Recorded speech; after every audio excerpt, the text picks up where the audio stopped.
Welcome to episode 244 of the official Gamestitch Podcast. I'm one of your hosts, Ryan Walton. As always, I'm joined by Dan Reamer. Good morning. Good morning. Good morning. Or just morning, because what's so goddamn good about it? So when you text somebody good morning and you get morning back, you understand you're on two different levels. I do not text anyone good morning. But if you did and you got morning back, you would understand. I would understand we were in different places at that point. Right. Yes. You're at a different place in your life than they are this morning. Very much so. Very much so. Because those are two different things. Without a doubt. Like when you say morning, you're just agreeing that it is the morning. Yes, that's correct. It's like good night and night. Good night and night. Yeah, if you text someone, oh, good night, and they're like, night. I don't text good night very often. When I do, it's just good night. I guess I don't text like evening goodbyes, I should say. Mm-hmm. So it's usually I usually just say good night. Morning and night are the K of okay. Yes, exactly. Right. When someone just sends you K back, like you're not in a good place. Right. Something has gone awry in the conversation. Either that or they're sick. Usually it's because they're... Here's the thing, is too many people... What I've realized here is too many people when texting, when conversing, they make a statement that doesn't require you to say anything. But you feel obligated. But then they wait for you to say something. That's the rules of texting. Right, is that you have to text back. Like when someone's like, well, I text you last. The fuck does that mean? Yeah, I don't care. That makes no sense to me. You can go again. It'll let you. It's true. But you have to close the conversation. That's why when you get a rogue LOL, that person's done talking to you. Yes, exactly. LOL means usually that's how our conversations go. LOL means we've said all we have to say here. Yeah, it means someone got to a point where they just let out a laugh to signal the end. Because nobody stops. So you have to LOL it. Yep. And I think most people work that way. But it's usually... But LOL is the polite way to end it. It is, but there's an important distinction. If you text out a message with an LOL after it, that is not the same thing as just the LOL. Right. Yeah, that's definitely different. A solo LOL, that person's not laughing as hard as you might think they are. Right. They're like, okay, we're done here. Yeah, that's more along the lines of what that means, without a doubt. Thanks for the joke. I'm going to go about my morning. I like to give a lot of LOLs to memes, and I like a good meme. But sometimes I give a LOL because I don't know what else to say. Like, I enjoyed it, got a little chuckle. Yeah, it does, and it doesn't. But it doesn't require you to say anything back. That's not the requirement. I feel obligated, so I have to give an LOL. See, no, I mean I do it conversing too. I'll be sitting there, and someone will be like, "Yeah, I went and saw this movie this week." That's a statement. You did not ask me a question. But that's different because you know they received their message.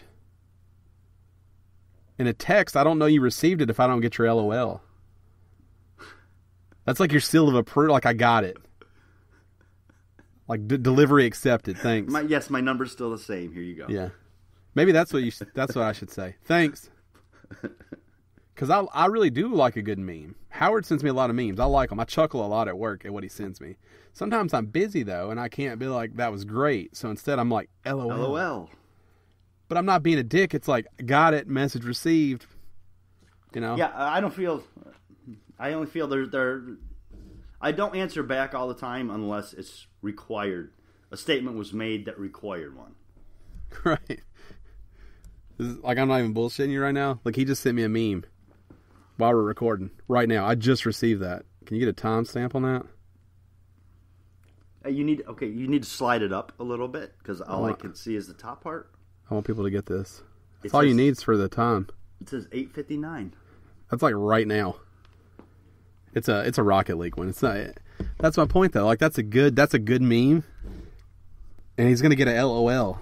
All right, type it out right now. I sent LOL. Show me so I can confirm. Message confirmed. I see it. But see, that's a complete transaction. That the LOL is the receipt after you buy something. It's what I need to know we're finished here and I can go. Okay, let me tell you though, in real life, if I buy groceries and they give me an LOL, it's not happening. Right, so it doesn't take the place of it's the texting universe. Like exchange complete. Whereas if you don't like getting something, I don't know what you say then. You don't go with LOL if you're not okay getting them. Right, don't send me that again? I think that's when you don't respond. When you go radio silent, it means like stop. Stop talking to me? Yeah. Like there's no comfortable way for me to tell you to stop, so I just don't say anything. I usually just ask, why do you keep blowing my phone up? Because what happens... Oh, shit. That's hard. No, I don't jump right to that. But inevitably, if you don't say anything back, they keep texting. Did you hear what I said? Well, some people. Did you hear what I said? Some people get the hint. Are you ignoring me? Hello? Okay, now we're getting a little psycho. Stop. Right. End. End transmission. Right. I think we just supplied all the listeners with some texting tools that I think is going to really help. I think it'll come along good. No doubt. Yeah, I don't like when someone says, "Did you get my text?" and I didn't answer them to start with because now I feel really awkward. Just say like no. when I've ignored them. Nope, nothing. Let me delete this out. Let me delete this out and I'll shoot you a screenshot over. 1 second, let me take this text right out here so it looks like I didn't get it. Like everybody can't do that. Then there's a classic, my phone's acting up. I get some, I don't send some. Yeah, my phone's fucked. I'm going to restart it. Don't text for a while. It's going to be off. Power and phone off. Doing a power cycle. Man, the joys of text. Remember when we T9'd? When what? When you had the T9 texting? No, I don't remember that. Or the times were different when texting first started. You spelled everything out. Oh, yeah. And you did there was no abbreviations on anything. Yeah, and you did it with numbers. Yeah. 1, 2, 3, 4, 5. So, okay, 1, 2, 3, 1, 2, 3, 4. Yeah. I was a beast at texting like that. You had to hit 1 like 3 times. Yeah. Fuck, I went past the period, got to cycle through again. Yup. It was a simple time though, and you used to be like happy when you got a text. Sometimes now I get so many texts, I'm like, fuck. Leave me alone. Yeah, like it. And I would say that I'm probably on my phone less than most people. Like I don't do Facebook, as you all know. I don't do Twitter. Like I'm not really on my phone very much. Like, I'm not on my phone very often. I do Facebook and Twitter, but I don't text and people don't call me, and I don't call people. I mostly just get texts from you guys. Yeah, I mean, you guys are it and my wife pretty much. But even sometimes we're in a group message, and sometimes he gave me an LOL back. Which tells me now a transaction 100% complete. Was that me? No. Howard gave me one back. Oh. Sometimes, though, in a group chat, like I'll be working or something, I'll look down and it'll be like 15 messages, and I'm like, fuck. What is going on? So fucking important. And I get in, and you guys are like just having a conversation, but because there's 4 of us in there, yeah, it's like, it's overwhelming. Yep, I hear you. Because I don't let there be any indications on my phone, like ever. Like, emails, like I always check them. Yep. Text, I always check them. I had to turn it off on Twitter because I was so bad about checking that it was driving me crazy to see the same thing. The 14 or whatever above it. Yeah, so I don't like any notifications. I'm the same way. But I'm like that on my video games, too. We'll cycle through everything so the exclamation point's gone or oh, yeah, me too. Whatever. Yeah, because I can't stand it. And if it's glitched out, like I almost had to uninstall Rocket League for a couple of weeks because they had an exclamation mark that was glitched out. I couldn't get it off there. And I'm like, there's nothing new. Go away. Oh, yeah. The joys. I remember them good old days. So I had to go out of town this week for work, which you can guess how thrilled I was to do that. I brought the Vita, not the Switch, because I was only supposed to be out a day. It turned into 3? It turned into, like 3 days. 2 nights out, 3 days out. So that sucked. When I came back, though, I was jonesing, hadn't played a video game in like 4 days because I took some time off beforehand. So it made me think, like, I probably, since I started playing video games, like, as a young kid, I've probably never gone 2 weeks without playing. Ever. In that, like, since... We'll say like 5 or 6 years old, because I didn't really remember anything before. That would be like the shittiest memory ever. So let's say from 6 years old, I have never gone 2 weeks without playing a game. Now, obviously, mobile has made that easier now. Right. There was a time when it didn't. But isn't that astonishing? I guess. Like, for that to be the biggest period. What's the longest period you've ever gone without playing? Some people take years off. Some people do. I never did. I'm not saying always current, but at least playing something. Because people definitely take generations off, and I think that's fine. You know, I don't know. I mean, for vacations and stuff, I probably have gone a week. Yeah, that'd probably be the extent of mine. A week or two, maybe. Oh, no, you know what? I know what it was. It was 8 Special weeks. guest appearance by your dog right now. Oh, is that when you were in the military? Yes, in boot camp. Forced. 8 weeks. They made you go without it. Yep. That's crazy. It's like even now, like if I was to go somewhere, I would bring the Switch with me or the Vita with me. Like even going away for a day, I brought the Vita. Like gaming is almost like my security blanket. Like it's what calms me. Oh, it does me, and I mean, so I don't like to go without it. But there are very few things I can say that I've gone less than a week without doing since like 5 years old. Mm-hmm. Like and very few things. Yeah. I don't even know if I could think. I mean, besides like eating and breathing, drinking, things that are like necessity. I don't know if I can think of anything that's my choice that I've just not taken a break from. Right. It's crazy how ingrained. Even if I don't buy anything new, I'll just play old shit. I don't care. Yeah, I mean, there was a time when I was poor, for lack of a better word. Uh-huh. And I couldn't afford the newest console, so I went and I bought the older consoles to play. Right. Lots of people take generations off. I played PS2 all the way till PS4 came out. But you were still playing. Yeah. It's pretty cool. Anyway, so when I got back Friday, 8:30, I walked in the house and cut it on. They didn't even turn the TV on. Like I needed the fucking beep that the PS4 makes. Beep. Yeah, I needed that. I know the beep. I just needed it. Turned it on, let it sit for a while. Let everything update. Yeah, because God knows only the things you don't play auto-update. Everything else you have to manually click on it. Yep, for whatever reason. And it really works best when you have a friend online you're trying to play with already. Mm-hmm. That's when the updates hit the hardest. Makes for a much better time. So I played Everybody's Golf. Felt good to get back in there. My timing was all fucked up from taking a few days off, so I'm shanking everything into the woods. And I'm on a really hard course now. So every time I hit it, the caddy's like, "Oh no, 4?" And I just want to toss the controller out the window. So that's not going well. Then I jumped over to Fortnite. Mm-hmm. They had the new, we're going to talk about it a little bit, but they had their new mode there.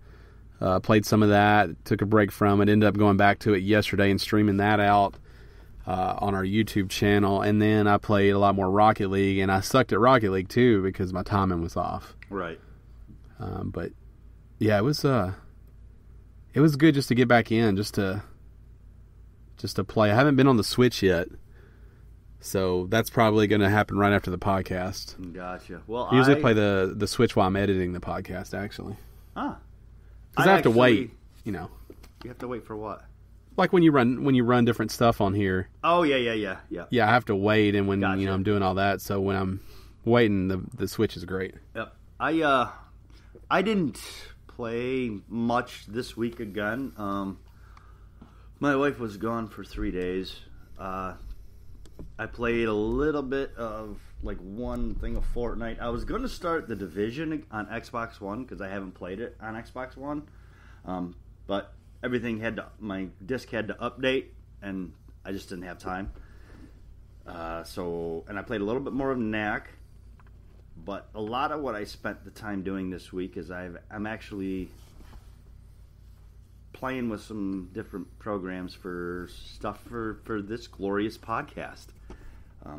So I've been trying to work on some different stuff there. And then once my wife got home, I ended up buying a car. So, I have that, which is nice. Now, would you say behind yourself, I probably wanted you to have this car more than anybody else? Than me? Right behind you. So it's you, probably. And then it's probably me. Yeah. Because I've wanted you to buy this car for like years. Yeah. So I almost like, when you sent me a picture, I almost felt a little relief for me. I bet. That's why your first. Yeah, that's right. I love how your first text back wasn't congratulations. It was finally. Right. Everybody else was like, congrats, that's badass. I was like, finally. I've been waiting years for this. Yeah. Even though it doesn't even have anything to do with me. But I know, I've talked about it on this podcast before, like I love old Volkswagens. Like, I know how it is to like love something and want something, but it not be practical and not really fit into your life. Right. But I know how it felt like when I bought mine. It was like a relief. Like, I have one now, even if I don't drive it or if I don't fix it, like, I have it. Because, with things like that, it's kind of like old video games. There are only so many out there. Right. And every year they get harder to get. Exactly.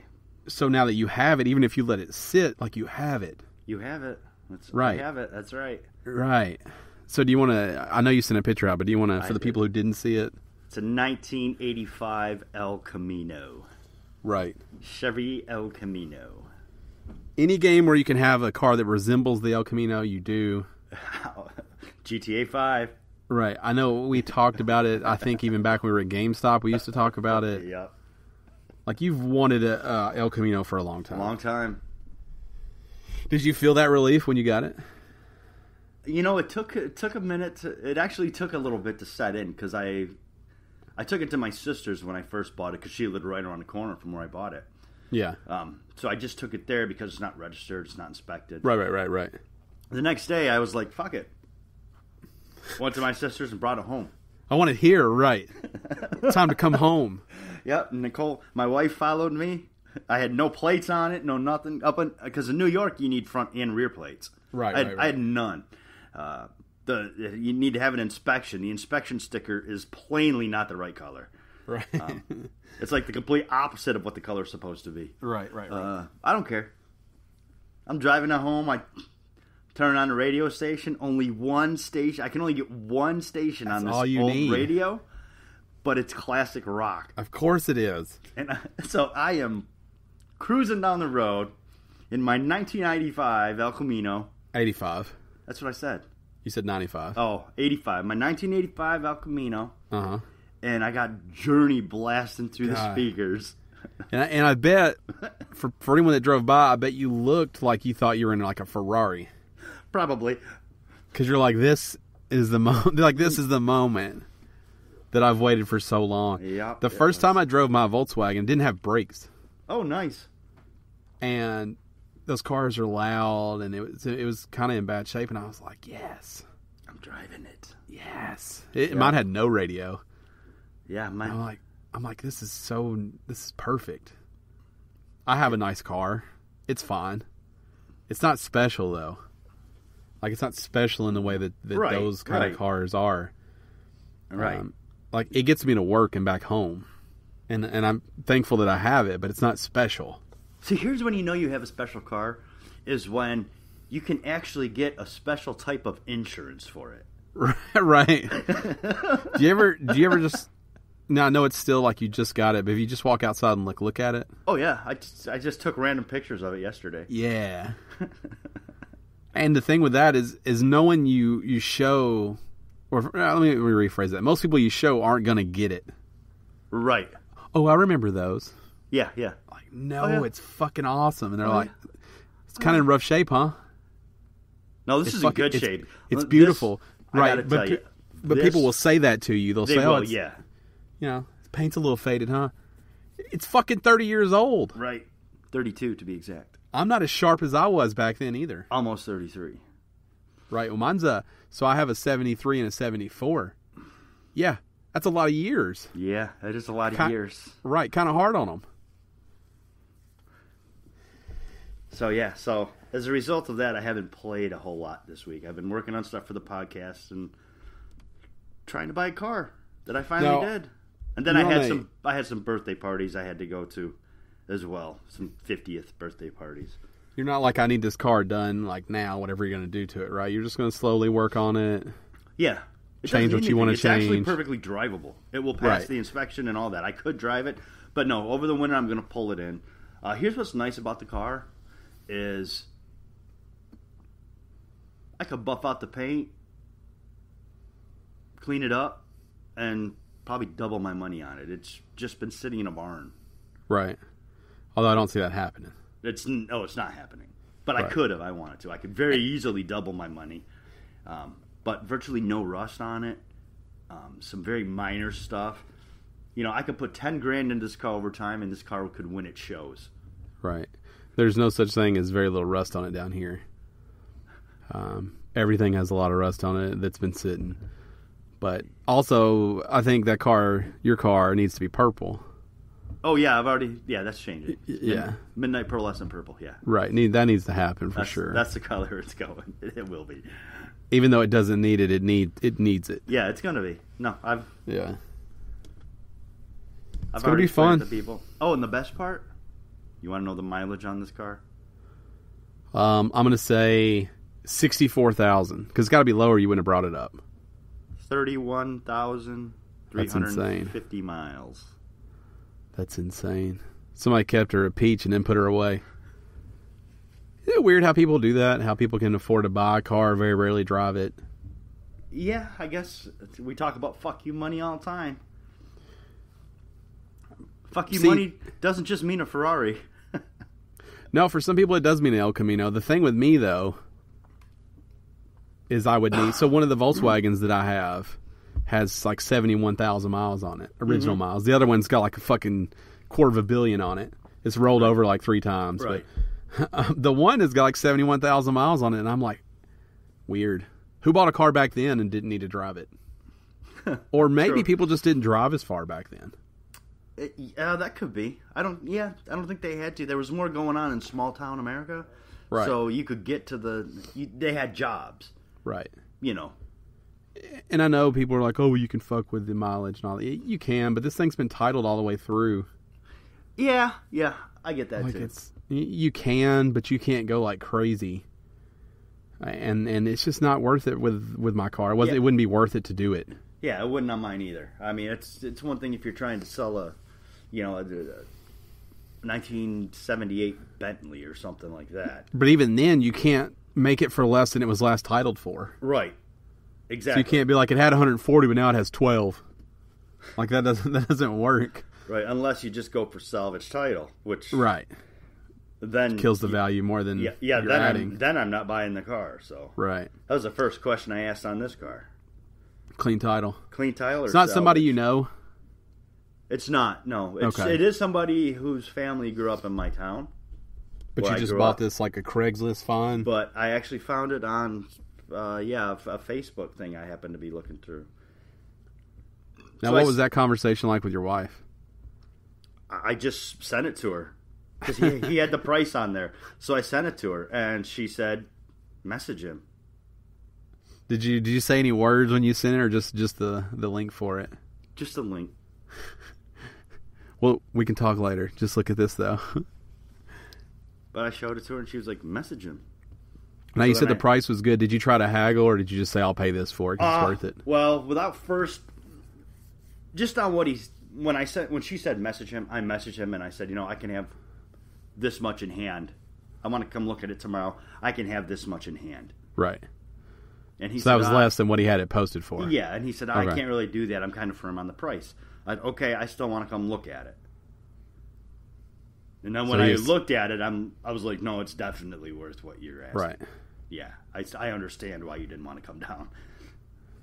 So that's how I ended up with 2 Volkswagens, because I went with the purpose of buying one to part out to make the one that I had a complete car. And when I got there, it was too nice to part out. So then I hit this guy with like probably the most confusing argument ever for him. I was like, I can't pay what you're asking because I was buying this car to tear it apart. Right. Now knowing that I can't in good conscience tear it apart, I have to pay you less money because now I have to fix it also. And what might be the most confusing strategy ever for somebody The car is nicer than expected, therefore I have to pay you less. Right. Which I understand why it's a head scratcher, but I think he also understood where I was coming from. I came to buy a $1,000 car that I was going to tear to pieces. Right. It's not. It's too nice for that. So I can only give you $700 for it because now I have to spend another $5,000 on it. Gotcha. Yeah. The argument does make sense. Right. But it also it's super confusing. You could see on his face, he was like, what the fuck? What does any of this mean? Like, you were willing to pay me more for a parts car than you are for this car, which is in good shape? And it was that whole thing, I always do I love the haggle. Right. Like, the haggle's where it's at for me. So I got money in each pocket, It's like 100 here, 200 here, 700 here, I've got it hit everywhere. Because depending on what we agree on, I only have that much. Right. Or what I think we can agree on. Right. So when I hit him with a price, he was like, no, sir, I can't do that. And we brought the trailer. So already we're showing that we're there to buy it. When you show up with a trailer, you came to buy the car. You show up in a pickup, no trailer, you're not there to buy it. In most cases. Yeah. So I show up with a trailer. So he knows we want to buy it. And, we drive it, and I'm like, I need this car. I need it. I hit him with it's too nice to pay full price. And he's like, I can't do that. And I'm like, all right, good luck selling it. So I'm like the hard bluff walking to the truck. Hold on, fucking hold on. Because he's got it. He told us that, his dad's moving. He had to sell it. He didn't have anywhere to keep it. Like, wrong move for a seller. Don't tell me how dire the situation is for you. Right. And we agreed on the price. And it was one of those, like, angry transactions where he's like, fine, I'll take it. I'm like, cool. Do you know a notary around here? Because you're real angry. And I could just use some paperwork for this thing. So then we had to, like, hang around with the guy for another hour while we found a notary to sign off on everything. Right. So it was super awkward. But after we were finished, he gave us a bunch of extra stuff, and he was nice. And he said he appreciated the fact that I wasn't going to tear it apart and was going to keep it on the road. And, that's... Well, that's good. Yeah, and that's what I'm going to do. I'm not ever going to use that car for parts unless something happens to it. Right. But yeah, I love the haggle. I love getting something like that. I didn't need to. I didn't even necessarily want to. But, I'll take 50. I got to get a bus now. That's what I really want. I'll go get one. People are proud of those. Yeah, they are. Well, that's like what I really want is like a 73 El Camino. Mm-hmm. There's a 73. But, man, you look for those, and it's like, yeah, it doesn't have an engine or transmission. It's only $9,000. Yeah. Need some body work. They're proud of those, too. Those are... Bus will be like, you can see through, like, they're like, no left side, 13,000 firm. Yeah. You're like, Jesus Christ. Seems expensive for half a bus. They're like, find one cheaper, asshole. And I'm like, all right, well. Yep. Really aggressive towards me. I'm probably going to pass. Or one that's been sitting in a field for like 400 years and right. it's like $4,000. Like, I'm pretty sure if I move that, it's just going to fall apart. Yeah, everything's just going to be all rusted to shit. Yeah, they're super proud of those. Yeah, they are. They are proud of their buses. I gotta get one though. Let's talk about some video game news. Shall we? So because I was gone all week for work, I also didn't read much video game news. So when I came back, normally, I try to put the news together throughout the week. Right. When I came back, I'm like, look at all these stories. And so what I do, I'll just jump from website to website to website, and I keep opening links. I had so many links up top that they were like, you couldn't read any words on them. Yep. And I was like, well, this is too many. This is too many stories. Probably not any amazing news from what I remember. Yeah, believe it or not, though, this is pared down. I probably had triple this in links. And I was like, this is too many. Wow, you psycho. What's because I was withdrawals. Okay. I want to talk about all this. That's fair. Yeah. Because usually throughout the week we talk about things, right? Whether it's you and I or anyone else that I'm playing with, and I kind of can suss out what I think will end up being fun to talk about. Right. But because I hadn't talked about anything, I'm like, you weren't able to do that this week. You were just like, I talk about all this. I think it's like a junkie that finally gets a fix and they use too much. Yeah. Because they haven't had it in a while. Yeah. That's what I was doing on a lot smaller level. Where I was like, I'll talk about everything. I love these stories. Yeah, not on quite the heroin level. Right, not on quite the heroin level. Close, but no. Well, the good thing is that probably won't kill you if you do OD on video game news. Probably not. Anything kill you if you do it too much, though. Like if you stopped eating and just read video game news all the time. It might hurt your eyes. Yeah, my eyes are screwed anyways. If this is your first time joining us, this is the official Gamestitch Podcast. Each week, Dan and I get together. We talk about all the nerdy video game things we love. We appreciate you guys listening.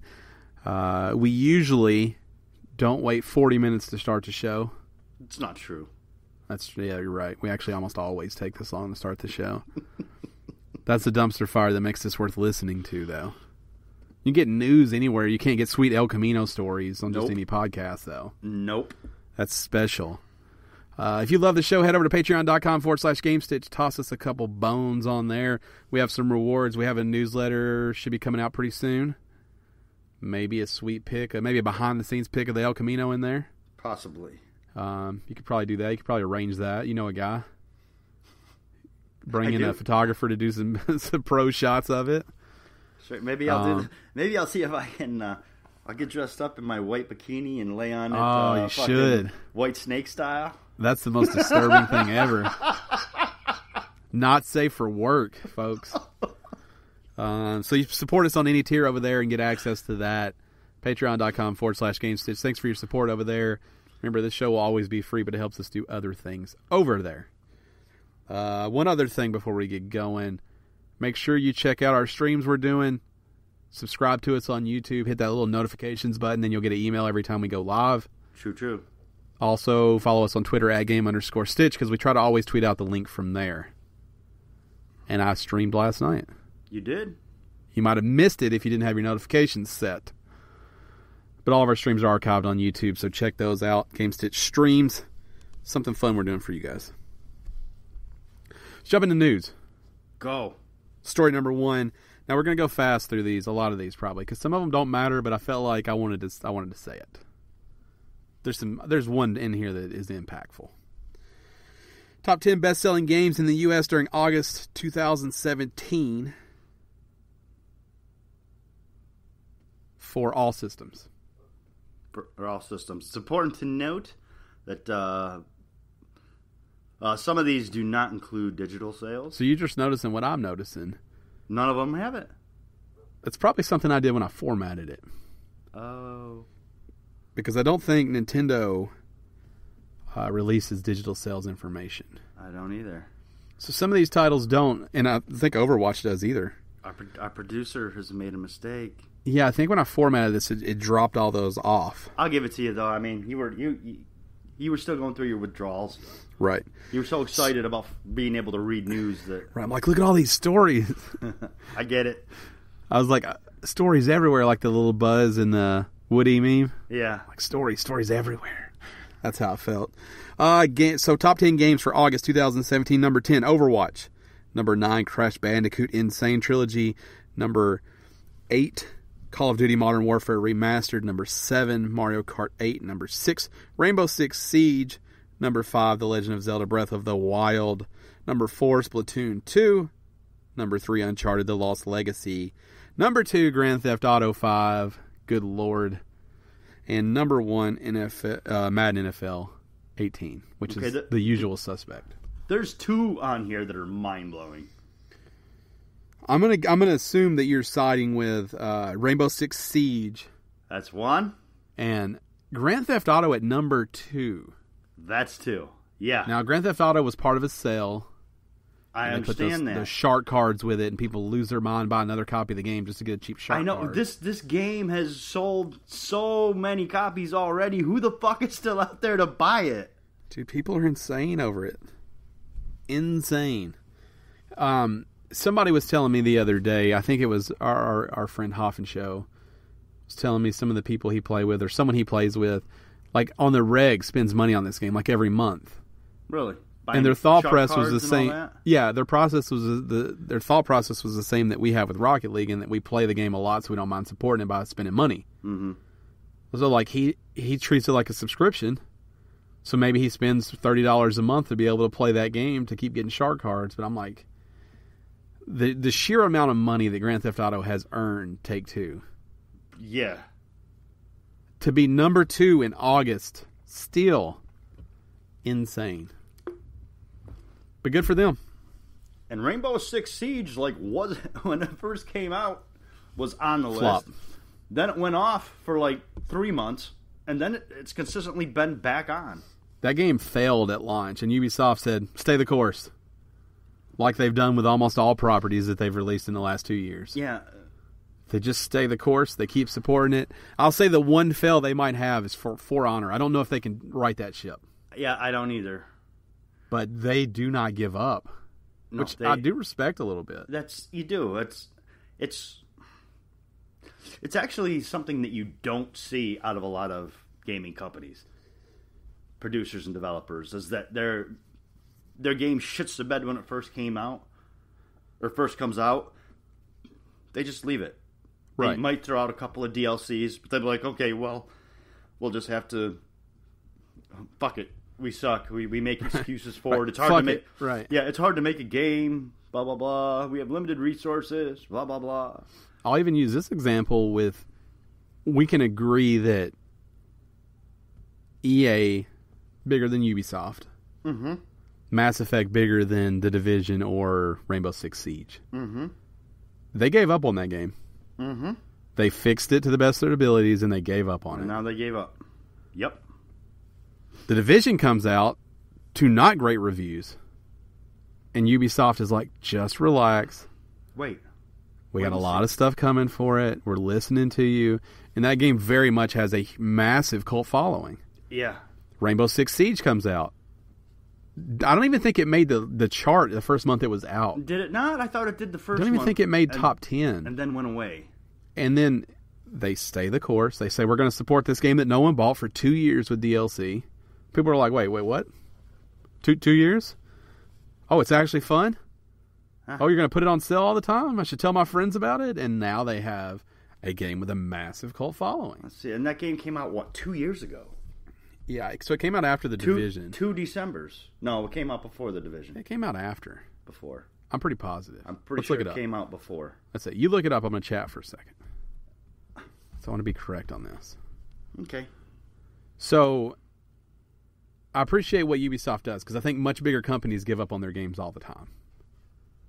I think Call of Duty gave up on Infinite. Is that the one we're on now? Infinite? The one that just came out. The one we're in space. I think it's Infinite. They gave up on that by releasing Modern Warfare Remastered with it in order to get people to buy that game. Like, they gave up on that knowing that it wasn't going to be great, and they put their eggs in the basket of Modern Warfare, which paid off. Paid off for them. But I respect what Ubisoft's doing, whether they make it right or not. You know, they shit the bed with Unity. People are like, you're making too many Assassin's Creed. You're making them too fast. And they said, okay, we're going to make one next year, just like always. People are like, it's too fast. They make a great game. Then they take their time, take a year off, and now they're making Origins. So they righted the ship, and then now they're taking time to make sure they handle that with care, which is what Rockstar does with all of their stuff. Mm-hmm. Just handle it with care.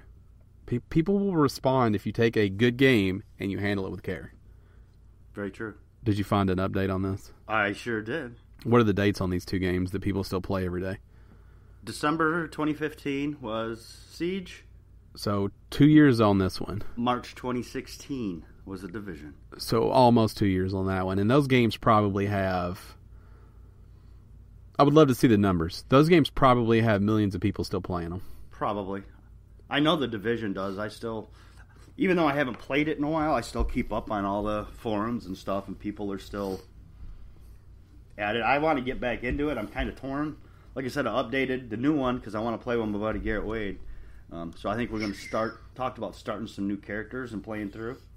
But I still have my OG character that is maxed out, in a sense, that I need to get to work with too. But I don't even know if I remember what I'm doing in that fucking game. So, but that's what happens when you support something.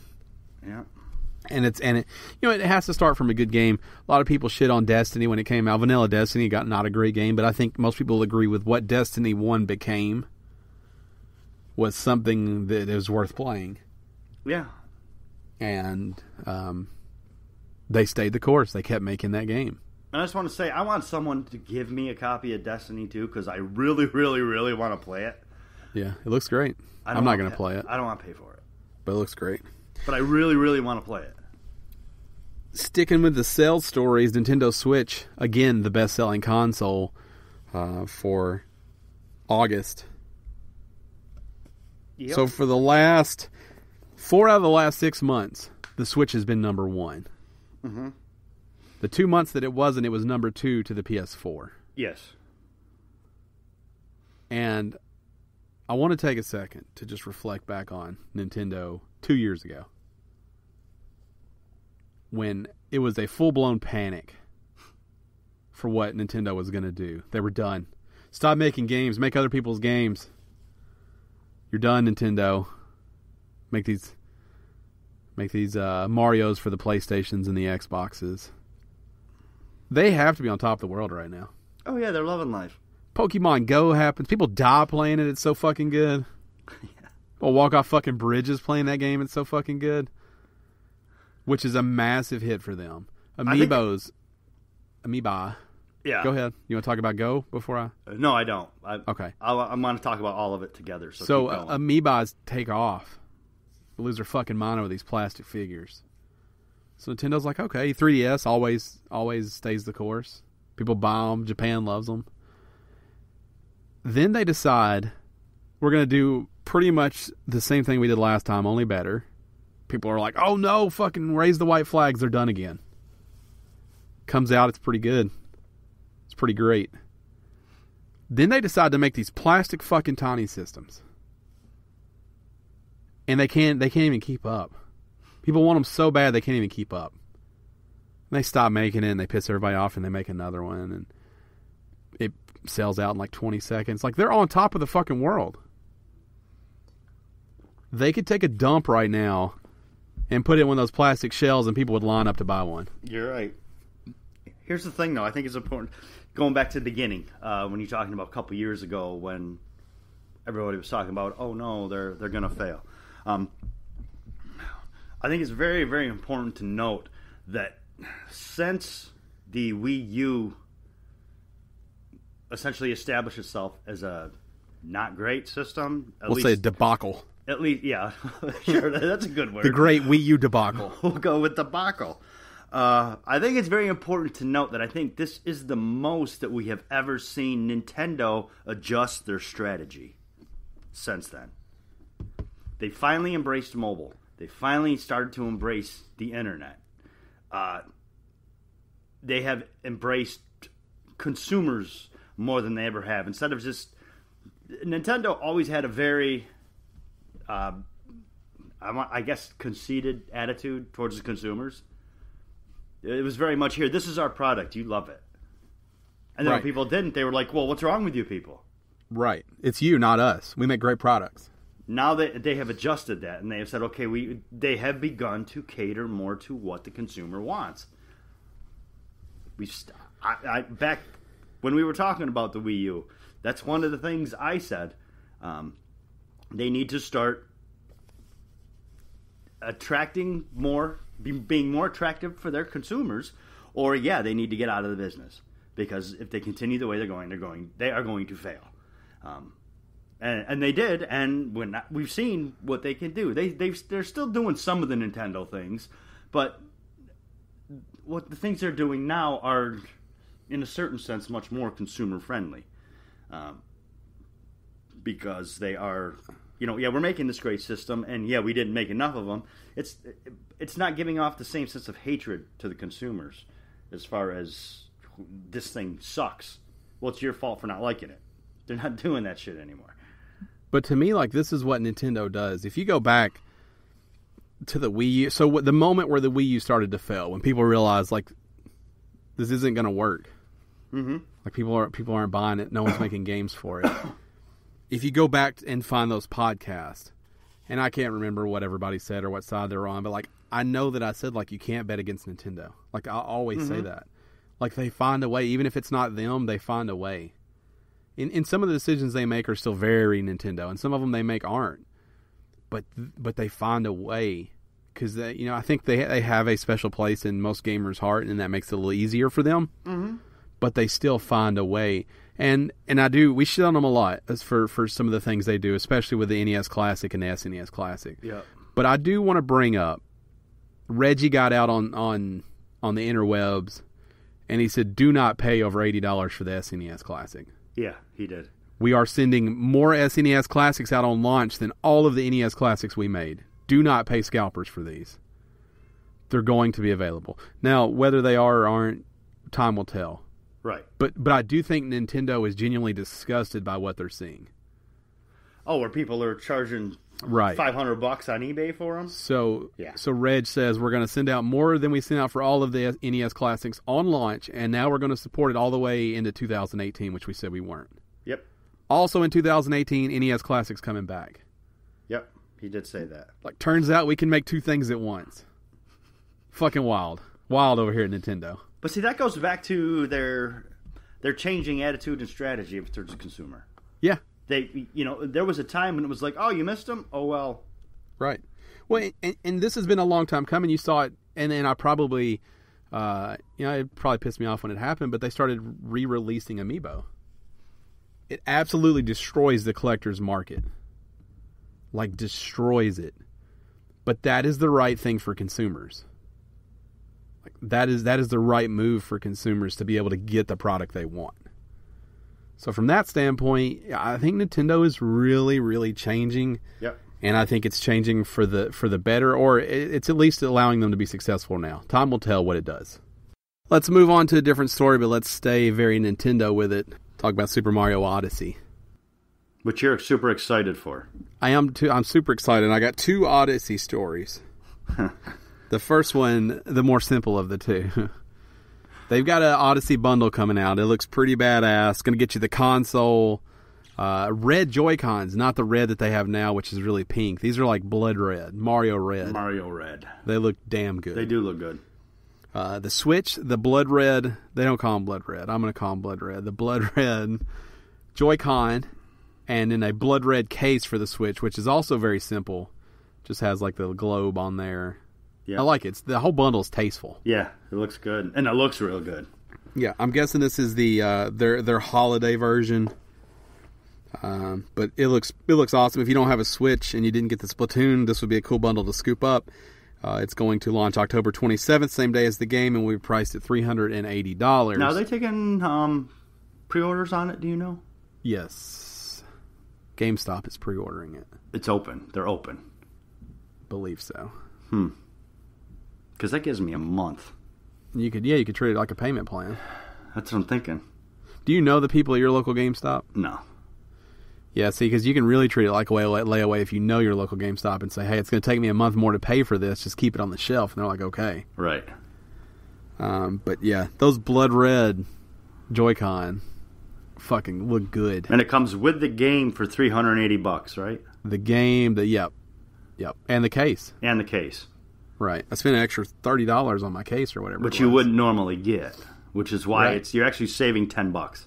It's the same as the Splatoon bundle. Okay. Only Mario branded. Gotcha. I'm like I said, I'm sure it's their holiday bundle. They're banking on this being the big one. So that's the first easy Mario story. Now comes the one with some complications to it. Now comes the strange one that just lit the internet on fire this week. It wasn't that they were going to make more NES classics. It wasn't this awesome bundle. It was the fact that during the Nintendo Direct, they showed a new Mario Odyssey trailer showcasing photo mode, and they showed a shirtless Mario, and his nips were out. With nipples. Now, on the surface, you're like, oh, Mario's nipples caused the controversy. It's not his nipples. No. It's the fact that he has nipples, but you can't see his belly button. Yes. People don't know if his shirt's too high, or his trunks are too high, or if he doesn't have a belly button. It's the fact that he's Italian and doesn't have one speck of body hair. Right. No one grows a mustache like his and doesn't have back hair. I'll just tell you right now. It's the fact that he looks like the E-Trade baby with Mario's head. Yes. So it's not just the nips, it's everything. It's all of it. All in one. And it has lit Twitter on fire and Reddit on fire. Reddit, There's conspiracies. Turns out not the first time Mario has been shirtless. They've found other instances. It is, however, the first time he's had nips. And I think the other example, he had a belly button but no nips. Now he's got nips but no belly button. But again, we don't know if it's just playing peekaboo with his high-waisted trunks or if it's gone. Or is it an imposter Mario? Why is he smooth? Is he getting laser hair removal? Possibly. He's not naring it. There'd be too much. Maybe wax? Maybe. But who's got time for that? Well, Mario doesn't have a job. He's not a plumber anymore, so... That's true. We've updated that he's not a plumber.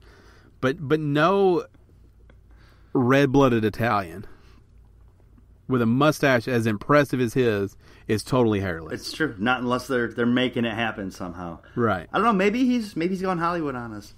But why is he so weird? Like, why does he have a toddler body? I didn't create him. I don't know. It's maybe it's evolution. It would be weird if he looked like Tom Selleck out there shirtless. I get it. That would be weird too. There's no right answer here, except for keep a fucking shirt on him, Nintendo. Right. He doesn't need to be at the beach. He looks like a giant man baby. It's weird.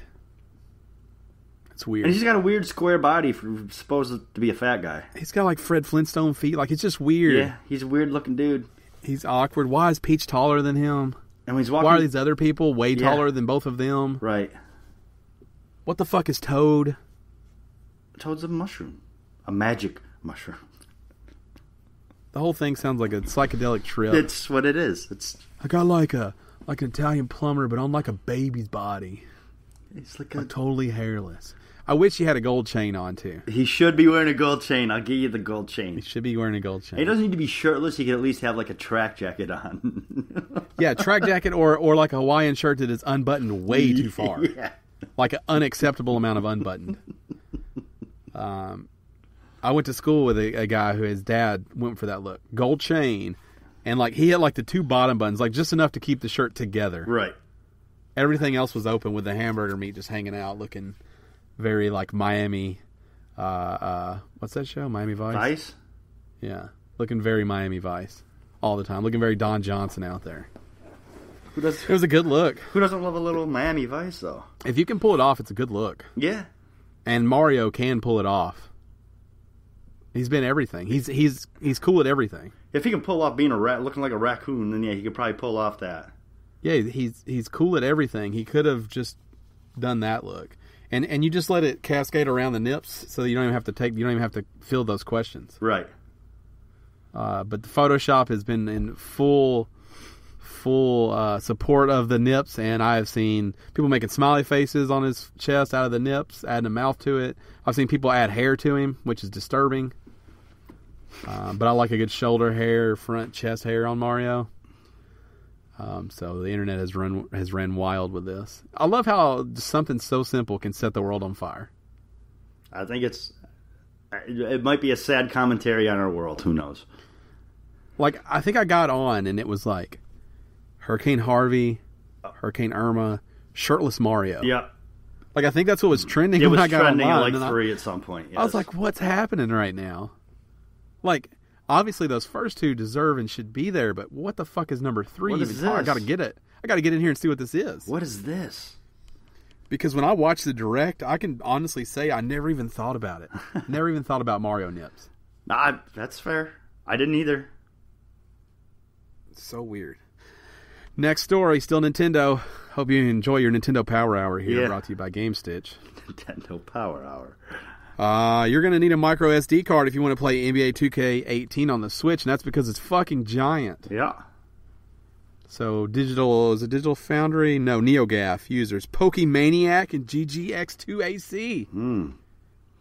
Did a little work and uncovered that the game is a hefty 22.9 GBs. That's a lot of gigabytes. It is a lot of gigs. Especially when the Switch doesn't offer you quite that many. Giggers. A lot of gigs. A lot of gigs. So, the internal storage of the Switch is 32 gigs. Roughly 25 of those are actually used. So you're like, oh, well, that comes in under the mark. Nay, because you also need 5 gigs to save the game. Yep. For anyone not good at math, that puts you at 27.9, which is more than 25. Which means without a memory card, you can't fucking play it. Sorry about your luck. So, I do want to be clear, though. This should only be for people who download the game. Right.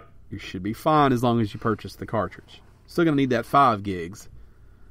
But, yeah. Hefty. Hefty. Now, our last story of the day is probably going to explain a little bit on why this game might be so large. So I'm just going to tease that. Something to think about, because you're thinking basketball game, why is it so big? I think we'll probably get to that. Yeah. Just know that little foreshadowing. Yeah. We would show you, but it's audio only, so we just have to tell you. This is the one that I think is a real story, one worth talking about. I mean, Mario Nips is good. Mm-hmm. But this is legitimately a good story. The Last of Us Uncharted 4. Naughty Dog director Bruce Straley is leaving the company. He's going away. He's been there for almost 20 years. Yeah, and I think we saw this, the writing on the wall. He left, went on a vacation, a sabbatical, whatever you want to call it, a leave of absence. He's been gone since Last of Us 2 wrapped. Yep. The first Last of Us wrapped. It was very early on announced that he would not be returning as a director for Last of Us 2. And he has been gone this whole time, and just announced via the Naughty Dog blog that he would be leaving. Do you want to read what he wrote here? Well, first of all, he called it the hardest decision of his career. Mm-hmm. He also explained, I'm leaving Naughty Dog with the strongest team it's ever had. And that's saying a lot. But more than the talent, it's the people that I'll miss the most. The work culture at Naughty Dog is about getting out of your seat and solving problems together. It's what has allowed me to build so many friendships and gain so much respect for this stellar group of people. He then goes on to say, I get it. It's just work. But when you spend as much time as we do together in the pressure cooker of a creative work and deadlines, you really get to know a person. And I've had my share of both difficult and humbling moments. But having the privilege to see people grow beyond the concept of what's possible for themselves, creatively and personally, has been the most rewarding aspect of my job and continues to motivate me to do the same. I am so proud to have been a part of this team, and I can't wait to see what they create in the future. He also goes on to thank a number of individuals, and then he says to close out, as I close this chapter with a heavy heart and an appreciation for everything Naughty Dog has done for me, I open the next with an excitement to continue the journey into the creative process. I don't have anything to announce just yet, but I look forward to the discovery and to sharing it with all of you soon. So obviously it sounds like he's not done with the game industry. But he's just done with Naughty Dog, and it sounds like it's on good terms. It does, and there's all kinds of speculation as far as what's going on here. And the answer right now is we don't know, and we may never know. Naughty Dog has, in the past, been pretty insular about those decisions that they make, and This could fall into that as well. So I read one story, and I wish I could remember who it was, but they were speculating that first Neil Druckmann runs off Annie Henning. Mm-hmm. Now he runs off Bruce Straley, and I just don't think that's what's happening. I don't either. But I can't say that it's not. Bruce has been there for a long time, like you said, almost 2 decades. He's got like 16 or 17 years or something in Naughty Dog. Mm-hmm. I just don't see it. I just don't see that you run him off. Right. If anything, he would run you off if he didn't want you there. Right.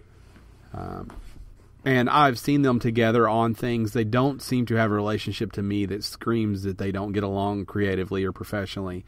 I mean, you know, from us doing this podcast, you don't always agree when you make something, when you create something for people. You don't always agree. It happens. But I never saw the relationship as anything toxic, and I certainly don't think, based off this letter that he wrote, that it sounds as if it was anything other than just time. Like sometimes you do something for so long, it's just time. Yeah, this does not seem to be a Kojima deal. Right. He worked on Uncharted 2, 4, and Last of Us. Like, he worked on arguably the best games that Naughty Dog has produced. Right. At a certain point, when you're standing on top of Everest, you'd like to get down. Yeah. Like, I've done it. Then I proved I could do it again. Then when everyone said I couldn't, I did it again. So maybe it's time to find a new mountain to climb. Maybe it's time to do something else, you know? And I will certainly support, I know you will too, whatever he does next. Oh, yeah. He's not giving anybody a reason not to. No. So that's like, I can't wait for Amy Hennig stuff to come out. Yeah, exactly. I can't wait. I've loved what she's done in the past. I've loved what Bruce has done in the past. I trust them. They have earned my trust. I would also say, though, tread lightly before shitting on Druckmann. Yeah, I would say that too. Because I think Druckmann is also a force to be reckoned with creatively. Can't talk creatively. I think he makes he is part of what has continued to make those games successful too. Yeah. And I think that there's no guarantee that he's the reason that they're having issues. Yeah, I mean, we didn't hear anything negative about when Amy Hennig left. I think there was some, there was a lot of speculation there were that they were rumors, forced speculation, out. Yeah. but we didn't hear anything for a fact. And that's the thing, is rumors and speculation are bullshit until they're confirmed as facts. Right. So it'll be interesting to see what he does next. It'll be interesting to see what Naughty Dog does next. Last of Us 2. Well, I know that, but you know what I mean. Yeah. And I think it'll be. I'm sure it'll be fine, but it'll be interesting to see. Look for those small tonal changes. How much of Bruce was in those games? How much of Amy was in those games? How much of Neil was in those games? And what are we going to see in the new ones with 2 of the 3 gone? Yeah, it's true. Company's going through changes. Here's a good one let's move for on. you. Yeah, it is a good one for me. Why don't you announce this one? Fortnite adds Battle Royale mode, which I talked about a little bit earlier because I streamed it out yesterday. Battle Royale mode is very much PlayerUnknown's Battlegrounds or H1Z1 King of the Kill. 100 players. You jump out, you're in one map, the map gets smaller, you got to stay in the circle, there's a blue wall, you shoot each other in the face, you don't start with any weapons. There's a few differences. There's no weapon upgrades as far as scopes and things like that.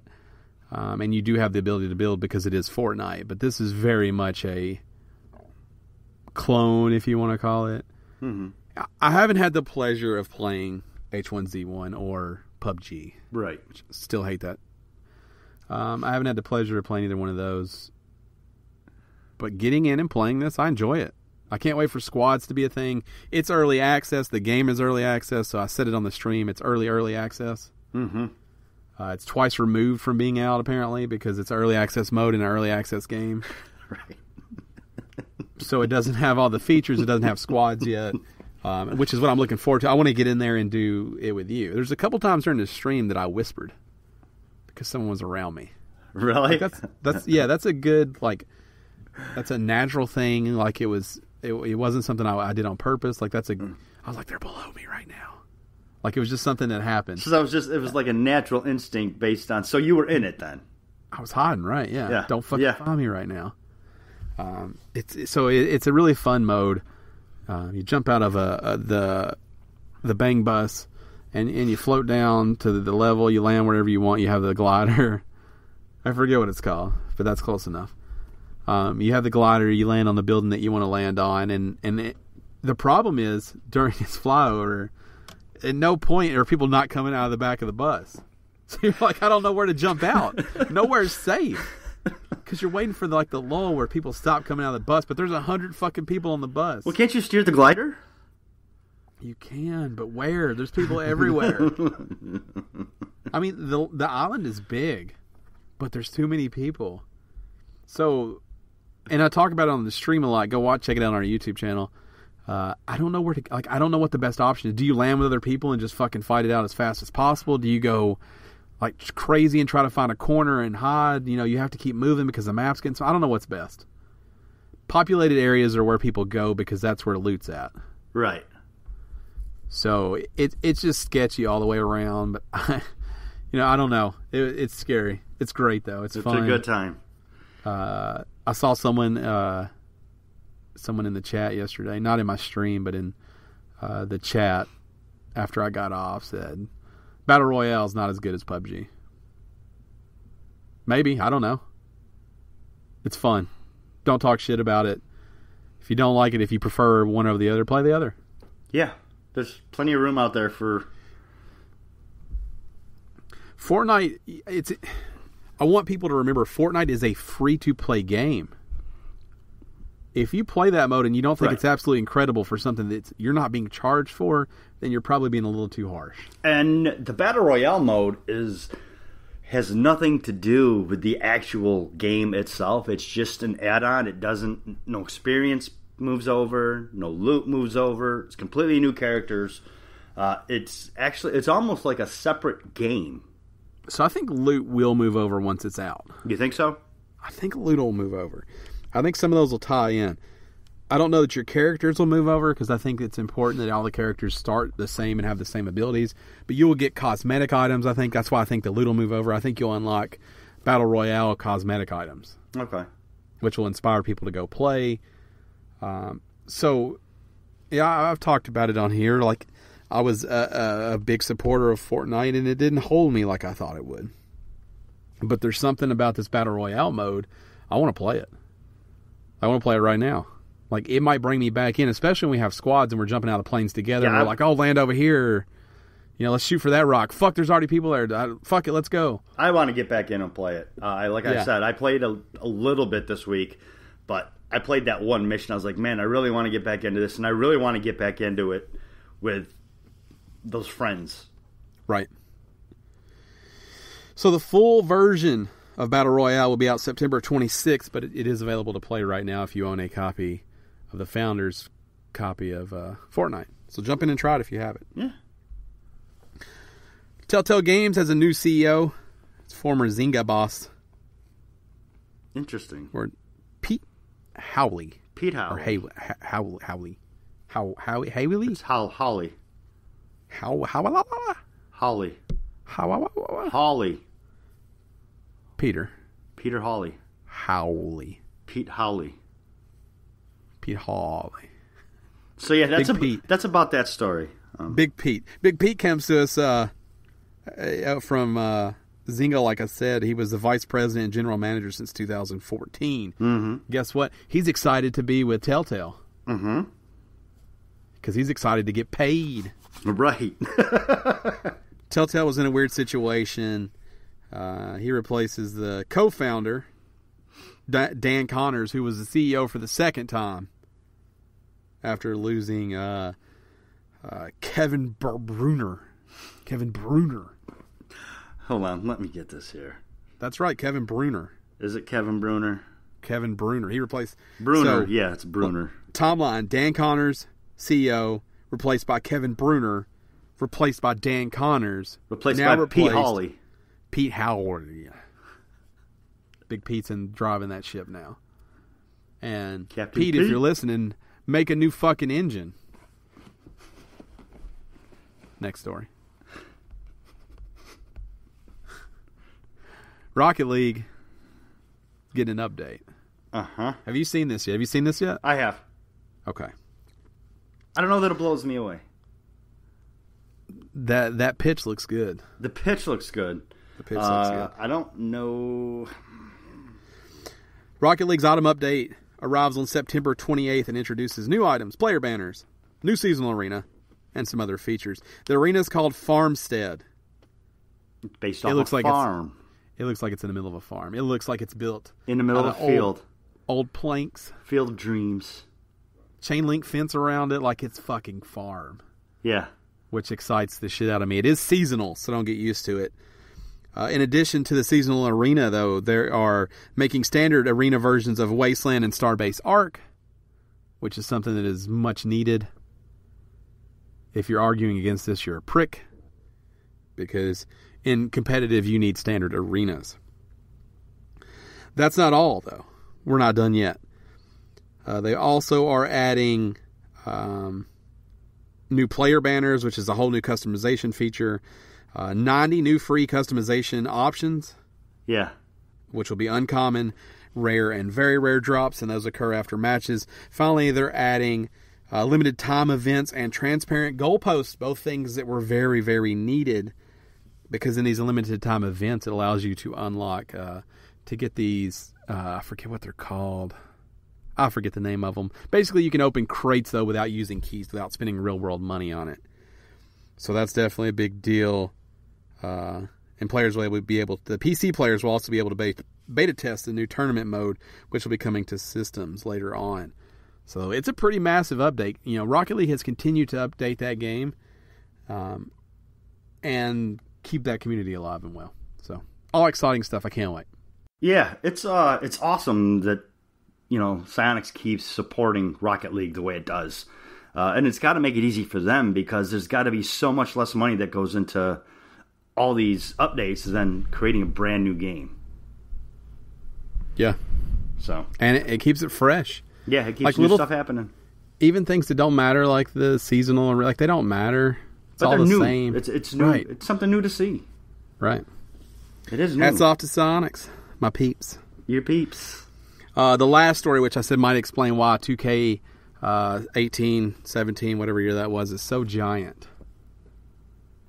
Xbox may not require full downloads to play. Microsoft is designing a new system for mastering games, which means faster downloads, less hard drive space. According to Digital Foundry, the internal name is called the Intelligent Delivery. And it will split game content into tagged chunks. Players will be able to download only the chunks they need to play the game rather than downloading the complete game. For examples, if you don't have an Xbox One X, you don't need 4K assets. Right. Then it just won't download them. Genius. If you're going to play in US, because you've always played in US, English, your system's set to English, all the games you've played are English, it'll only download the English part. Genius. You don't need the other ones. This brings us to why NBA is probably so big, because it has language for all of those. Yep. So they do a lot of localization, so if you switch it to Spanish, then you get Spanish broadcasting, things like that. Yep. That makes those games fucking massive. But if you only needed the English portion and could lose 6 gigs worth of audio, might make that game where you could fit it on your Switch. That's a great move, really. It's a great move. It's a smart move. It'll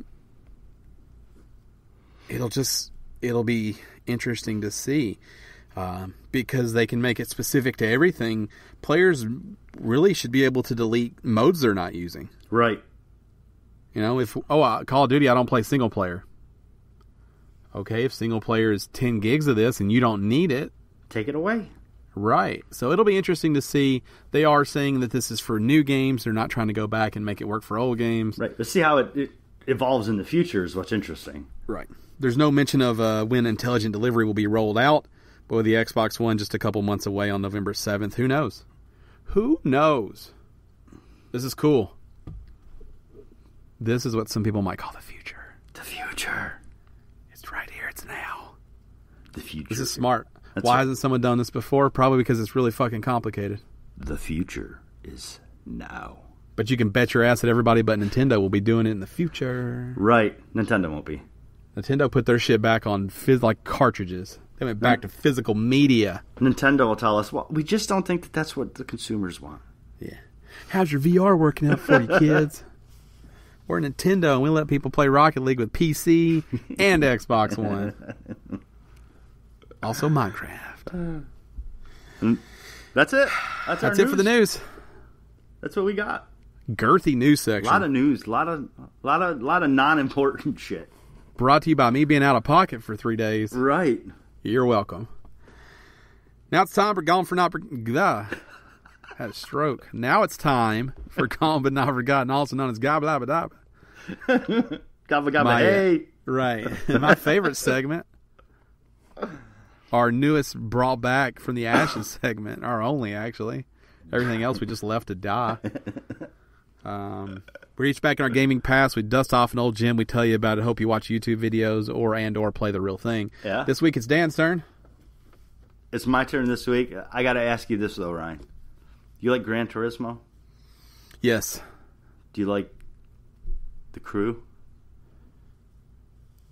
I'm not going to be able to answer that. I've not given The Crew the time it deserves. Gotcha. Do you like Drive Club? I love Drive Club. Do you like Forza? Yes, or Forza. Forza. Do you like Need for Speed Underground? Yes. Well, then let me tell you about their granddaddy here. 1982, Namco, pole position. Strong pull here. Without pole position, you do not have the racing games that you have today. Pole position is the granddaddy. It's the grandpappy. You had two ways to play. You could play the stand-up cabinet, or you could play the full surround, like I'm sitting in a car cabinet. Always sit down. Always sit down. You know why? You got a brake pedal that way.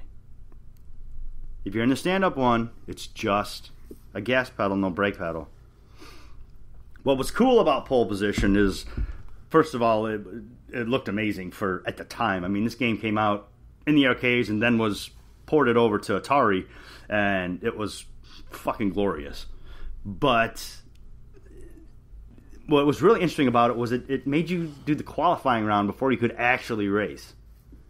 Just like a real race. Pole position. Pole position. That's how you get that. That's how you get the pole if you don't position. Have the if you don't have the qualifier, if you don't qualify, you can't have the pole position. Basically, you control a Formula One race car. Mm-hmm. You have to complete a time trial lap in order to qualify for an F1 race at the Fuji racetrack. Fuji. After qualifying, you race against 7 other CPU-controlled cars in a championship race. You must also avoid going off the road and running into billboards. You realize Which I did constantly. So did I. But do you realize that the Fuji racetrack is an actual racetrack and it was designed 1-to-1? Does it have billboards all around it? The track. I did not say... Because that seems dangerous. The track itself. Right. The track itself is an actual Formula One racetrack. I have fond memories of pole position. Yeah, that's a powerful pull from the past. Yeah? You didn't see that one coming, did you? No, and I have a fun story about the last time I played a pole position sit-down. It's probably like 10 years ago. I went to a lodge. You know, they got, a place to eat and rooms to stay in. It's on the lake. Uh-huh. And I walked in. It said game room, and I went back there into like a dimly lit hallway that looked like no one had been in years. And it was like a pool table and the sit-down pole position. Nice. And I was like, I must own this pole position. So I went and talked to a lady up front, and she said, people try to buy it all the time. It's not for sale, blah, blah, blah. But it was like so out of place in that room, like it needed someone to love it, that I had to at least try to buy it. I would love to have a sit-down pole position. It takes up too much room, but... It does take up a lot of room, but yeah, it'd be a lot of fun. But yeah, I mean, if you've ever enjoyed a racing game, then you have to give props to pole position because it's the game that started it. If you like Driving USA, what's the taxi cab one? Crazy Taxi. Any of those games that involve any driving, you owe pole position a debt of gratitude. Because without Namco and pole position, you don't have those today. You probably do, but they'd be different because, Butterfly Wings in Japan, Tsunami in the U.S., the whole butterfly theory. So, I don't know what's happening anymore. I know. I just went off the rails. I was with you all the way until you went to Butterfly Effect starring Ashton Kutcher. Butterfly Theory. Butterfly Effect's that movie he's in. It is that movie that he's in. It's good. Is it? Yeah, no, it's good. It holds up too. It's a decent movie. Butterfly Effect 2 sucks. Who was in that? He was not in that. It was straight to video. Some straight to video bullshit to capitalize on the Butterfly Effect. But yeah, it sucks. But yeah, 1982's Pole Position, developed and published by Namco, is this week's Gone But Not Forgotten.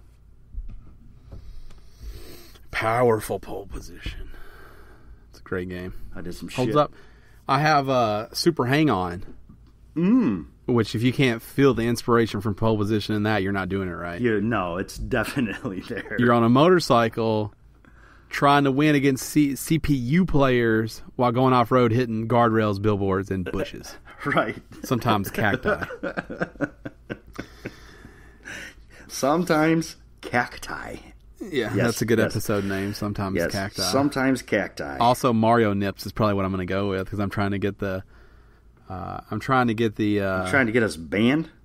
No, people like sex sells. Oh, yeah, sex does sell. I don't know that nips are considered sex, but sure. Mario Nips. Sex always starts with the nips. That's not true. That's a public service announcement. If you're not starting with the nips, you're not doing it right. Always start nip side up. That's not true. It always depends on how much time you have. Always start nip side up, even if it's your own nips. If they're not doing it for you, you get a hold of your own nips. Nah, I'm not my own nips guy. I don't like my nips being touched. You don't have to. You have to start there, though. I don't have to. It's like putting the key in the ignition. I don't have to. You just do what works for you. Don't listen to Ryan's way of doing things. Nip City. That works for Ryan. Follow us on social media. Let us know about your nip habits. I can't talk anymore. Your nip tablets. Let us know about your nip tablets. This podcast has gone on so long. Not to be confused with the iPhone X. Or the 8. Fuck 9. There's no 9. Just 8, 8 Plus, X, also known as 10. Also known as 10. I'm going to give me one of them 10s. I bet you are. Now you'll know what it feels like to own a Galaxy S6. Dude, I haven't had a new phone since the 5S. I would say it's comparable to the new Note. They're very close. It actually, all the features it has were the 6S. No, the facial. So yes, at a base level, but the facial recognition is infrared. Oh yeah, I mean, but it still does it. So where some of the I don't care about Samsung facial products are racist and will not get you in your phone using the facial recognition. That's all I need is someone to Texas Chainsaw Massacre me or Buffalo Bill me and try to open my phone. Yeah, it'll work if they cut your head off, but it won't work if they take a picture of you. No. It will. It might work if they slice your face off and wear it. They were quick to say though your twin may be able to unlock your phone. So if you've got so who needs that? See, if you've got a twin, well, they could just cut your finger off too. That's an easier solution now. Yeah, I don't use fingerprint for anything, so it would get him. Or you can just stand over your shoulder and I can watch you put your pen in. And I refuse to use facial recognition. Yeah, I refuse. I'm going to use it. Whatever, less buttons, I'm all about. I know you are, because you're a lazy bitch. Yeah. If I could just make it to where it knew I wanted to open it, that'd be great. I'd take a chip in the back of my neck any day. Great, yeah. Ryan wants his AI to be telepathic, so yeah, 100%. That's great. That's how Skynet starts. Follow us on social media at @game_stitch. Follow me at Podcast Ryan. Follow Dan at Shirtless Dan. Remember, you want to follow us on there so you know when we do our streams or anything else that we have coming up.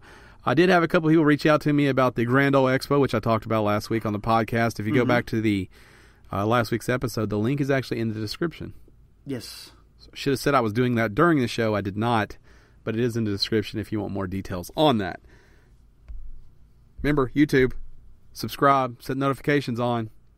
So you can see when we stream. It's where we do our streaming from. Right now we don't do it on Twitch for several reasons, but we do it on YouTube. Same thing. Hop on there. Subscribe, like, share. Yeah. It's time for the shout-out section. If you want a shout-out, all you have to do is subscribe to the $10 tier over on patreon.com/Gamestitch.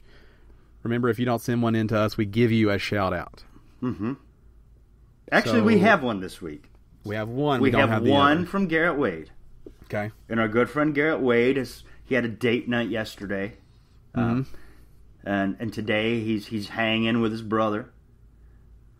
So what he says is, my shout out for the next show is, love your family. Even an elder sibling could use your friendship.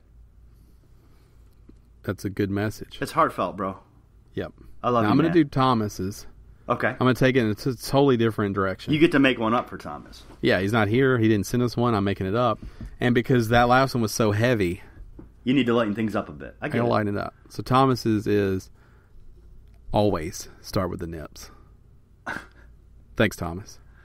I'm pretty sure you already established that was yours. Yeah, that was Thomas. That was all Thomas right there. I thought about what he would want to say. That's what I came up with. That's what you came up with. We know our listeners, and I know that he agrees to always start with nips. Oh, I'll give that to you. Fine. That's fine. Thank you all. Thanks for being here. Thanks for supporting us on Patreon. Even if you're not at the shout-out tier, thank you. You matter to us. You do. It's true. The more you know. The more you know. This has been episode 244. 244. Over and out. Official Gamestitch Podcast. Be back next week. Same time, same place. 6 a.m. Central Standard Time. Podcast services around the world. Good night.